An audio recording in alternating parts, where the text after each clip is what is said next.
Well, Biden did the unthinkable. He did what he said he was not going to do. And in my mind, he mustered courage that, in all honesty, I didn't think that he had left. It is Monday, which means that it is time for the Danielle Moodie Show. Welcome, everyone, and let's get into it.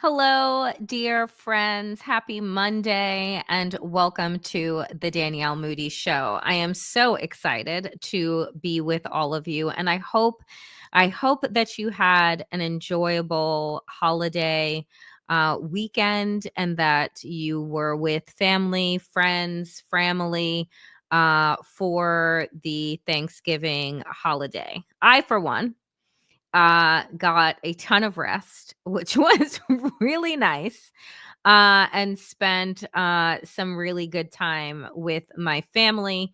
And I'm coming back this Monday feeling a bit recharged, which is nice to feel as we count down the remainder of this year. So, y'all, let's get into it. And, to be honest, I know that I say this often, but I really do hope that you all are not following the bouncing ball of Donald Trump and the clown car administration because it's not helpful. It's not healthy. You dip in and you dip out before your own mental health.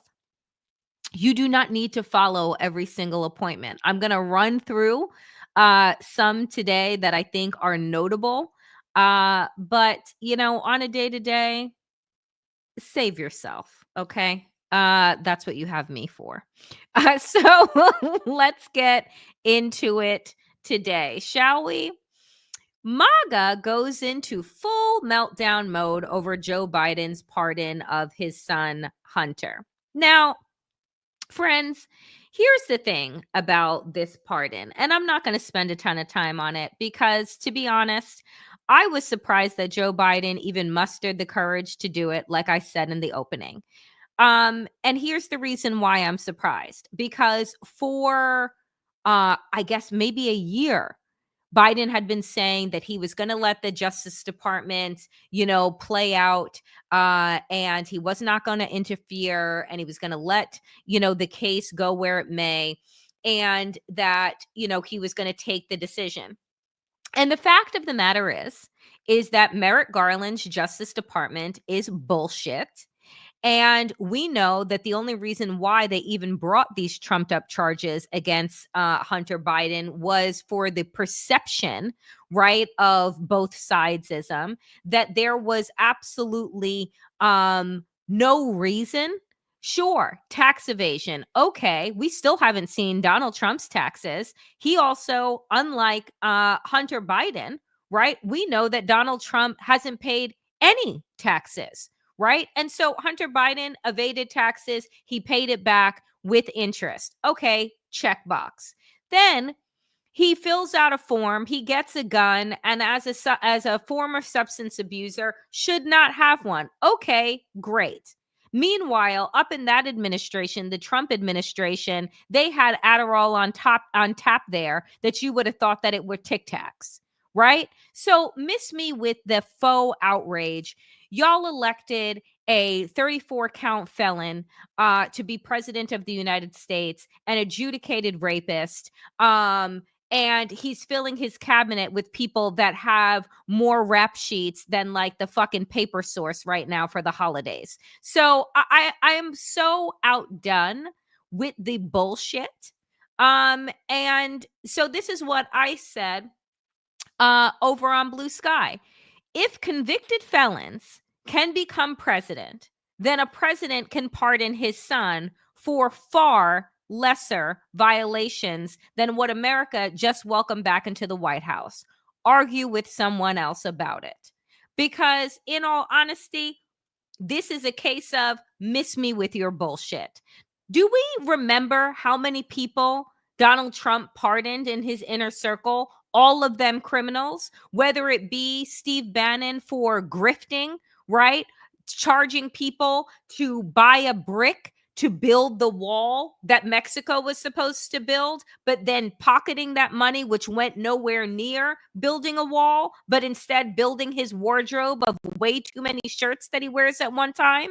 Then you have Michael Flynn, who is, a Russian spy and was caught having not registered as a foreign agent, who was then pardoned. Then you have Roger Stone, and for the traitorous shit that he did. Then you have Charles Kushner, right? Jared Kushner's father, who is a notorious grifter and is now going to receive an ambassadorship to France. Like, miss me with it, okay? You want to compare apples to oranges or whatever it is. I don't care. I don't care. The rule of law does not matter anymore. And this perception that we want to have that one party must uphold some type of normalcy while the other party gets to be an overt Ku Klux Klan rally, give me a break. Okay? So even for those that are saying like, well, it's fine that he did it, but it's unseemly. We left unseemly back in 2015. Okay, I don't even know where we are, but unseemly is welcomed here. Lawlessness is welcomed here. It's given a seat at the fucking table. Okay, so to even go on any type of tangent around Hunter Biden being pardoned at a time when you know that entire fascist regime is getting ready to come in and put him God knows where and do God knows what, please. Okay. And also for the media, right? To make their false equivalencies. This is why y'all losing ratings to begin with, because ain't nobody trust you, right? Because these are false equivalencies that are even being made. Again, we know that Donald Trump in his first regime filled his cabinet with a whole bunch of bubbling clowns. This time around, he is filling them with criminals, right? So let us walk our way through where we are here, shall we? Because here's where we are, folks. We're entering a world where the rule of law is turned inside out. Trump's vengeance-minded administration will have no blunter instrument than a corrupted Department of Justice. Yes, folks, that is correct. Because what has Donald Trump said that he would do if he were to become president again? He talked about vengeance. He talked about what? Say it with me, retribution. He talked about using the Department of Justice as his own law firm. And we already know, right, that this is what Donald Trump is going to do. He is going to go after his political opponents. He is going to go after those people that dare speak against him. This is what autocrats do. And the fact is that folks needed to believe Donald Trump when he speaks. Because intermixed with all of his lies and hyperbolic white nationalist rhetoric is the truth of what he is going to do. And he says it, folks. So why don't we believe him? So over the holiday, right, he names his appointment for the FBI. Right? Director of the FBI. Very important role. Supposed to be a non-political role. But we know that following the 2016 presidential election and the bullshit that James Comey pulled, we know 100% that guess what? That appointment is not apolitical. And frankly, folks, those directors are supposed to have 10-year tenures. Well, Christopher Wray, who is the current FBI director, was appointed by Joe Biden and should have been dismissed by President Joe Biden, right? And wasn't, because of norms, when that entire FBI, following Joe Biden winning the presidency in 2020, every place should have been emptied out of any Trump acolytes whatsoever, but wasn't. So now Donald Trump is coming in to fire his own initial FBI director to put who in? Kash fucking Patel. Now, Kash Patel will most certainly be approved, right? Confirmed. Because if you look, right, from a distance at my man's resume, it says former federal prosecutor. It says that he was an advisor with the National Intelligence Program. It says that he has worked with the Department of Justice, right? Like, so seemingly, if you just look at the 50,000 foot level, he seems normal. But then we know with Donald Trump and anyone in his circle, look a little closer. And when you look a little closer at Kash Patel, you hear things like deep state. You hear things like enemy within. You hear things like we must prosecute and root out these enemies. That America, right? Our issues, dear friends, are not, in fact, with foreign adversaries, that they are with our very own people, our very own citizens. And let me pull up something that I saw on Instagram earlier. And I said, oh, okay. So the list that Kash Patel has, by the way, of who he refers to, y'all, as, quote, government gangsters, you know, the people that are on his list that he included in his book entitled Government Gangsters, members of the executive branch deep state that he would like prosecuted. Oh, Lloyd Austin. Okay. Bill Barr. John Bolton. James Comey, Hillary Clinton, Alyssa Ferrara, who is formerly, if you know, of the Trump ilk, Merrick Garland, Vice President Kamala Harris. These are the folks that Kash Patel, as possible incoming FBI director, wants to go ahead and begin investigations on and persecutions thereof.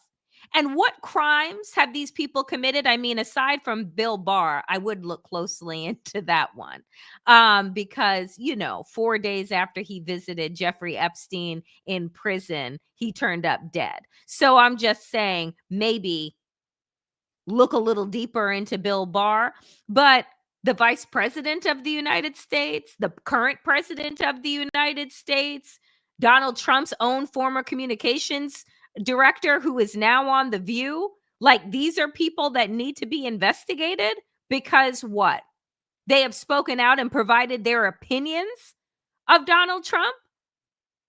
So the funny thing is what I want folks to understand as people are very anxious about this appointment, and you should be. I'm not saying that Kash Patel is not a dangerous person, right? By any stretch of the imagination. He absolutely is.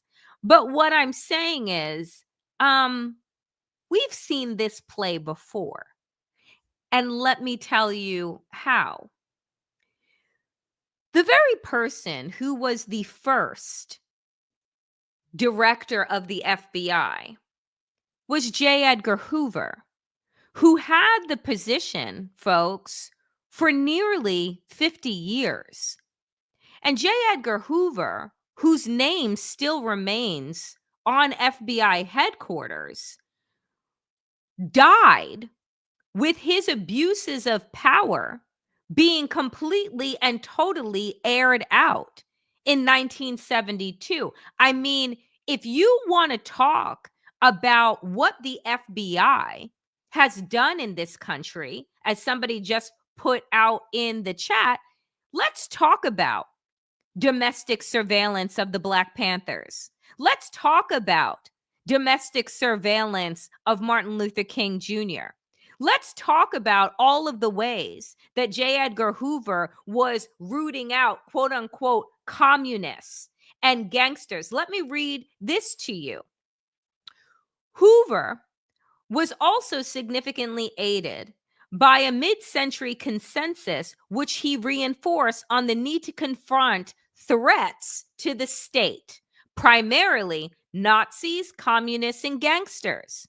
When the agent Hoover targeted civil rights activists, Vietnam protesters, and other 1960s radicals, he ventured onto much more contested political terrain. An appeal to nonpartisan principles could go no longer justify his actions, especially after the Bureau's secret and often abhorrent methods began to leak.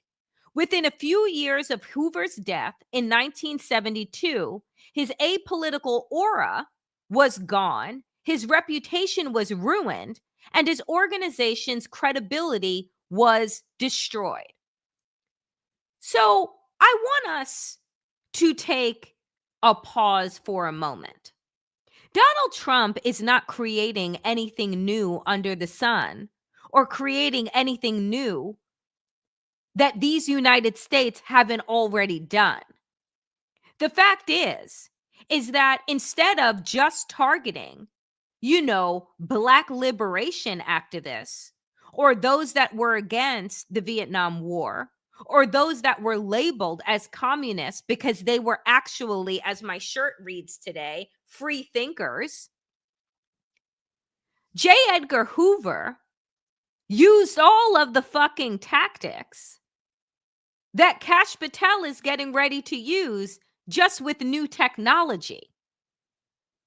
Right? So we can utilize AI and face recognition and all of these things that are meant to, right, tap into our phones. But the reality is that America gave up any semblance of privacy during 9/11 when we gave George W. Bush the AOK to begin to investigate American citizens because of their connections to 9/11. And that was referred to, dear friends, as what? Anyone? Anyone? The Patriot Act. America has been spying on its citizens. But we want to believe that the things that Donald Trump is getting ready to do are brand fucking new. And the reality is, it is not. The difference between a J. Edgar Hoover and, let's say, a Kash Patel is the veneer. J. Edgar Hoover gaslit Americans into believing that he was solely working on their behalf and for the furtherance of American democracy. The fact is that the man was an abhorrent fucking racist, a white nationalist who saw the rise of the civil rights movement as a threat to white America and either wanted to blackmail MLK and other civil rights leaders into leaving the movement altogether or force them to commit suicide, etc., etc., etc. This shit is not new. And the fact is I believe that where the anxiety, right, is coming from with Americans today is realizing what my mother said to me over the Thanksgiving holiday. Everything about America that you have been taught is a lie. Everything that you have been taught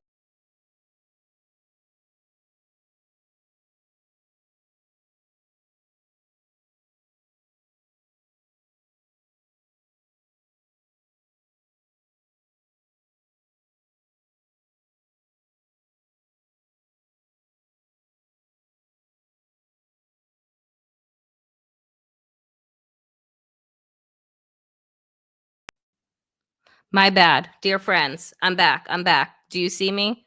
I don't know what just happened. Am I back? Do you see me? Tell me in the chat if you see. Uh-oh. Okay. It says that I'm here. Do you all see me? Okay, I'm back. Okay. Okay.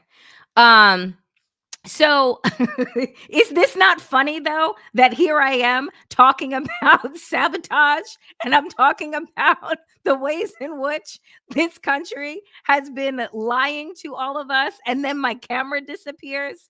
Y'all, I'm back. It's okay. Um so here's the thing.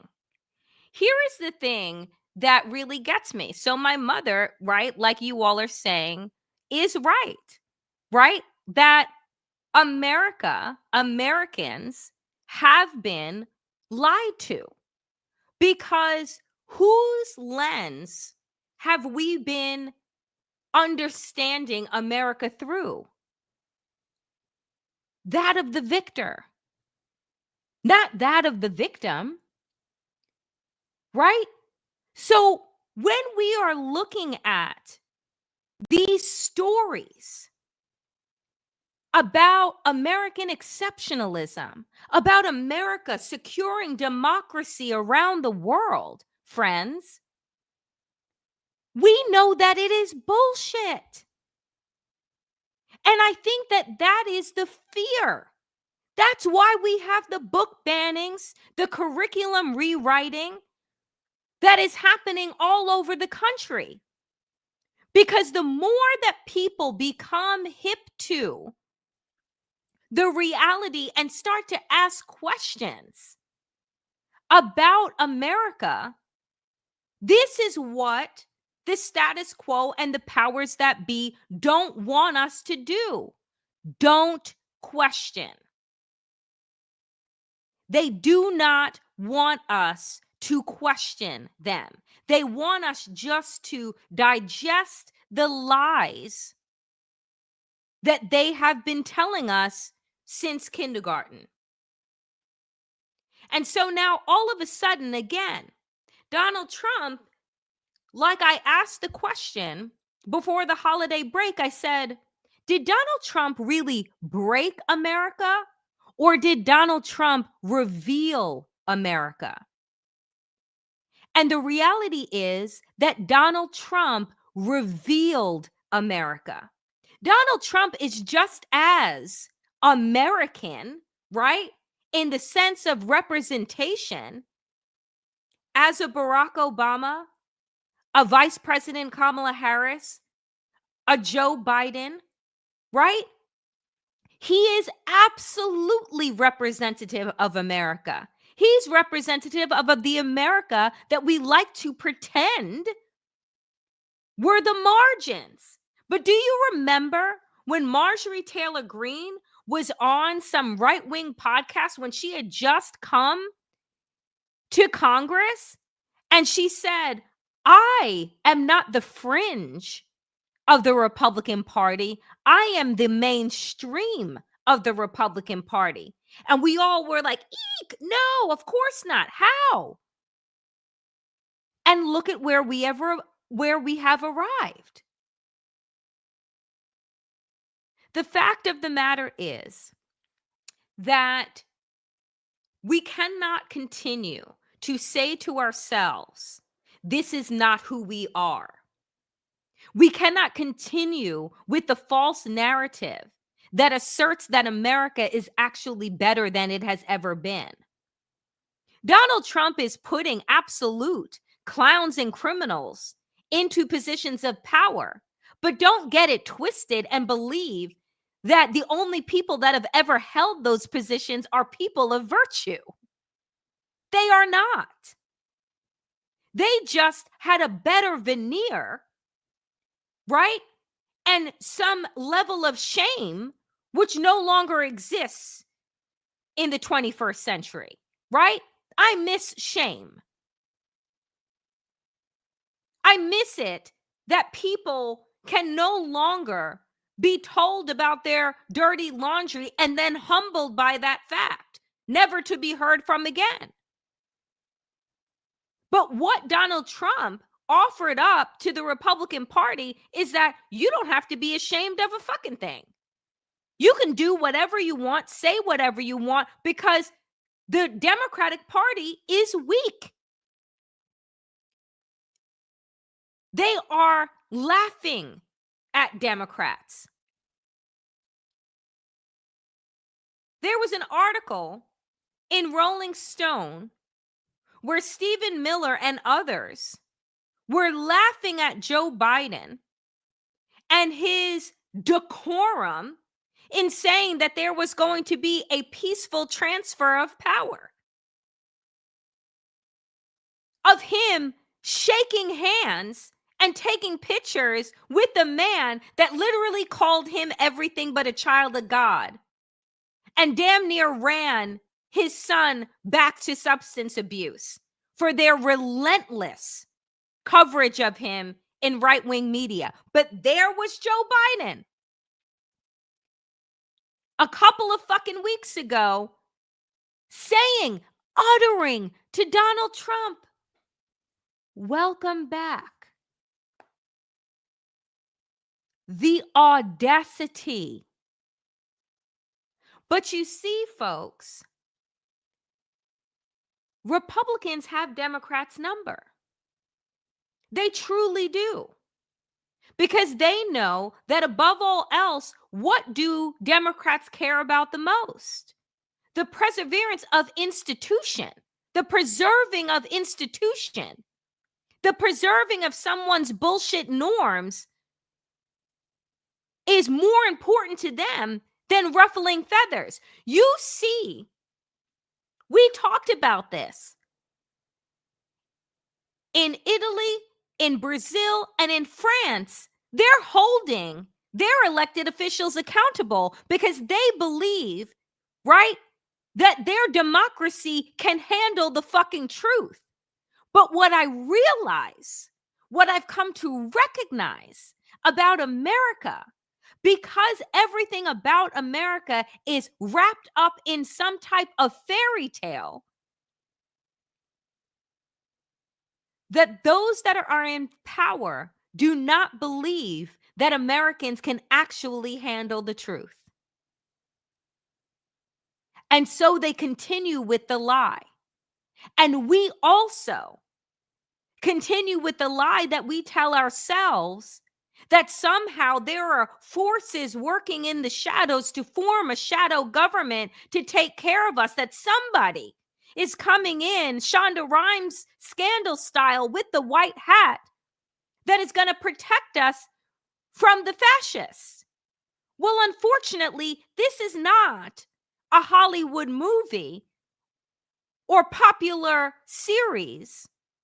And the reality is that Democrats don't even have the imagination to create something that would even resemble a shadow government, because they are too stuck on the idea that the institutions will hold. Why is it that Democrats have stuck themselves in a place where they are the only ones that are upholding the rules? If you are on a sporting field and the referees have walked off and the other team, right, has taken, right, the ball and put spikes on it, and they say this is an all out, to the death, are you still drawing up plays? Or are you just going to get in the fucking dirt and do what it takes to win? Because you know that what you are fighting for is actually a return to the rule of law. But sometimes you can't function within the laws that were not built for the moment. So I say, around this pardoning, that I wish, that Joe Biden would do more. But Joe Biden, as well as the Democratic establishment, dear friends, have proven to us time and time again that they are not the people for this moment. This is why I spoke last week about now being the time for us to really think about what a viable third party option looks like. Because when presented with the existential threat in the coming weeks, Democrats are still like, we'll get him in midterms. What? Because you think midterms are happening? Because you think that Donald Trump is going to leave office in 4 years? Even if he's dead, folks. They have already chosen his successor in J.D. Vance. They will already have had all of the modes of power, have gutted out career policy folks, have upended any bit of law that exists, and essentially America will be functioning as a shell of itself. So it's like Democrats, again, continue to operate with this 20th century mentality that the rule of law is going to hold, when Republicans in the Senate have proven to us time and time again, when faced with defending the Constitution or their unlimited, unhinged, insatiable thirst for power, folks, what have they chosen? They have chosen power above all else. So I say all of this, and I offer you the history lesson with regard to Kash Patel and one of the most egregious heads of the FBI, J. Edgar Hoover. I offer you the fact that what Donald Trump continues to do is reveal America to itself, is to scrub away the fairy tale of innocence and of pursuing democracy above all else. I mean, folks, let's be real. America allowed 6 million Jewish people to die, to be murdered during World War II before they intervened. There was a Nazi rally in the United States that favored what we saw at Madison Square Garden a couple of weeks ago as Hitler was taking power. There are famines and persecution and rape and what is happening in Israel and Gaza right now. The only time the United States ever intervenes is when its own interests are at stake. It is not because of a righteous consciousness around humanity that you are seeing or have seen throughout history the United States intervene in places, because I can point to how many countries in Africa where we have traded out world leaders based on what it is that we can extract. Look at the nation of Haiti and the way in which the United States has played God in that country, along with France and the UK. So, folks, Donald Trump, unfortunately, is not the worst of what we have seen. We have just been lied to that everyone that has taken on positions of power before Donald Trump were somehow men of virtue. If Donald Trump had never become president, then we would be talking about George W. Bush, the Bushes, as one of the most heinous families to have become presidents of the United States. Folks, they drove us into war based on false, trumped up claims. But now Dick Cheney is hailed as some type of fucking hero because he believes in the Constitution. Well, he sure as fuck didn't believe in it when he was vice president of the United States. You had Rumsfeld telling us that there are truths, there are known truths and unknown truths, and this, that, and the other. I mean, the fucking word salads that came out of these administrations, because guess what? War was profitable for them. They didn't give a fuck about who they were putting in harm's way. The shit that Reagan did. You want to talk about the enemy within? Reagan had full-on fucking tanks rolling through black neighborhoods. Gave the police the license to fucking kill under the guise of the war on drugs when it was a war on black people and the fucking poor.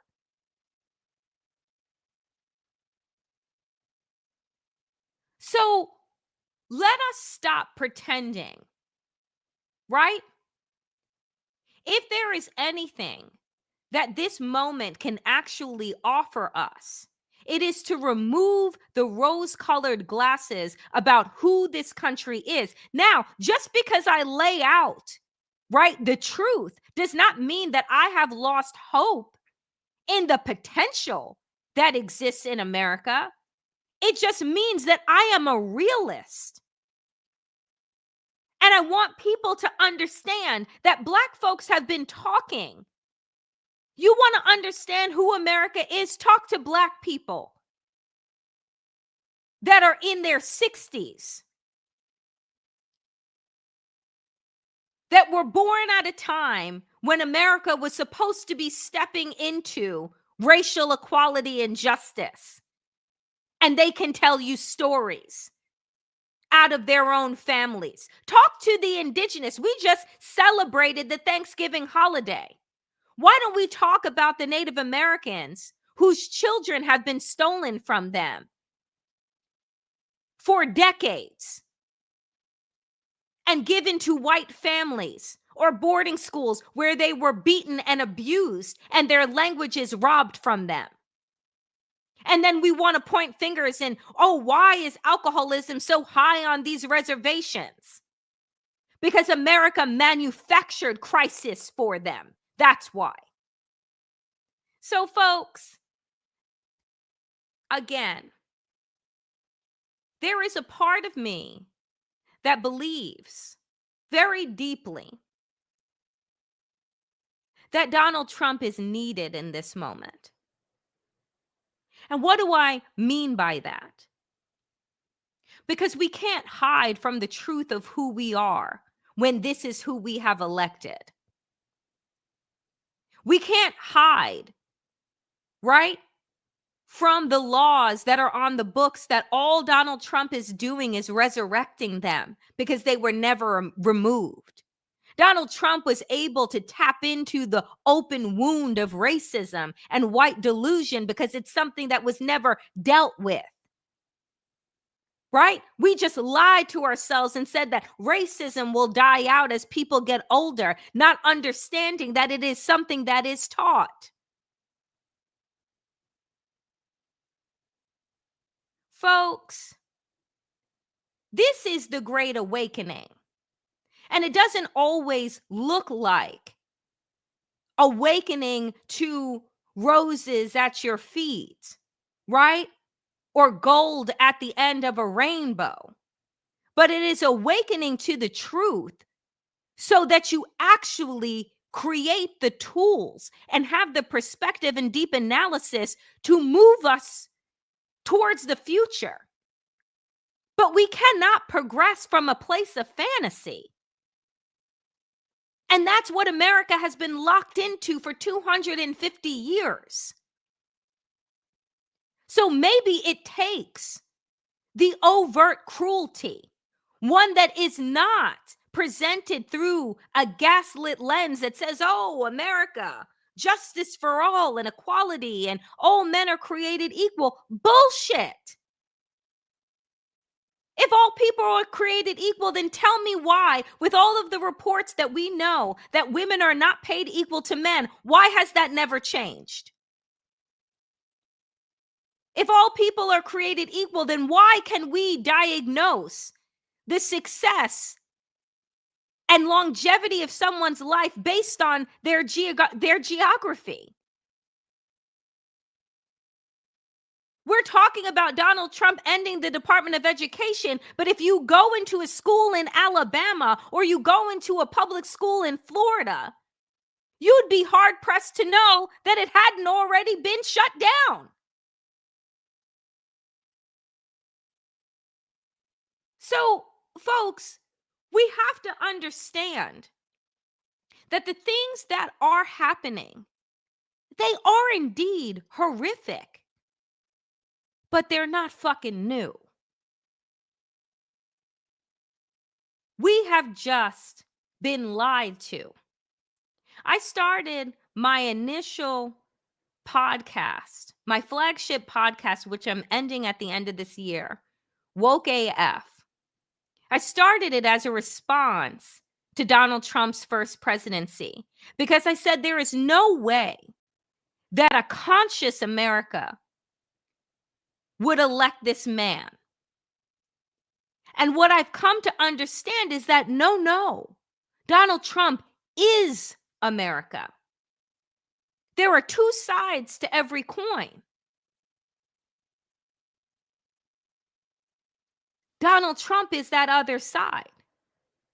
But we have made martyrs of and heroes of the founders of this nation and men throughout history who owned other people, who raped women. We turned the story, y'all, of Thomas Jefferson and Sally Hemings into a love story. It was rape. She was a teenager and he owned her. But in order to make ourselves feel better about it, we turned it into some perverse love story. What? That's just one of the many examples of the lies that we have told. George Washington, oh, his teeth of wood. He knocked the fucking teeth of one of his slaves, took his teeth like a fucking barbarian and put them in his own mouth. Folks, Google it. But all we learn about George Washington is the cherry tree. Y'all, America, in so many ways, is a figment of our imagination. And if we have been able to create this narrative of innocence, then I believe that we also have the ability to create the narrative, the true narrative of what justice, real justice can look like, real radical change can look like. But sometimes it takes a burning down in order to actually create fertile ground. And I will continue to say, folks, I will continue to say that we will all not make it to the other side, right? That it is not about us planting the seeds of a tree that we wish to find shade under. When you are planting seedlings, right? It is for the generations and generations past you that will be able to rest in that shade. We're not going to experience the fullness of what true American democracy looks like, not in our lifetime. But the hope is that the resistance and the work and the re-education that we put ourselves through, all of us, will have us forge a path, right? And pass the baton of truth for generations to come. But we have to, when people say, what can I do? Stop investing in the lie. That's what we can do. We can go to our local libraries and start taking out books about the truth of American history. And I would start with Black authors. I would go through the book banning lists and I would start a syllabus for yourself because we have all been indoctrinated with the fallacy of American innocence that has made us unable to see our dark deeds. So now we're fucking surprised by a Donald Trump. When anyone, dear friends, could have genuinely predicted that he would have come.